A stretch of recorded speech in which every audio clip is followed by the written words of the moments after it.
নামাজ, সুবহানাল্লাহ, মুসলিম পরিবারে জন্মগ্রহণ করে নামাজ পড়েন না কেন? নামাজ কি হুজুরদের উপর ফরজ? বলেন। আপনার বয়স কি 10 বছরের নিচে? তাহলে আপনি নামাজ পড়েন না কেন? ফরজ মানে কি? আপনি ইচ্ছা হইলে করলেন, ইচ্ছা হইলে করবেন না, নাকি? এটা ফরজ? ফরজ হয়তো বোঝেন। ফরজ কি?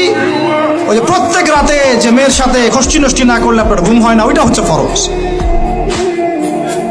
স্কুলে কলেজে গিয়ে মেয়েদের সাথে অ্যাফেয়ার্স করা, ডেটিং করা, এই পাবজি খেলা, আমাদের সবার উপর এখন ইউটিউবিং, ফেসবুকিং ফরজ। ফরজ বোঝেন, এইভাবে বোঝেন, এগুলো হচ্ছে ফরজ আপনার উপরে। তো সালাত, হাইয়া আলা সালাত প্রত্যেক দিন আপনার কানে যায়, কেন সালাতে আসেন না? হাইয়া আলাল ফালাহ আপনার আমার কানে যায়, কেন সালাতে আসেন না?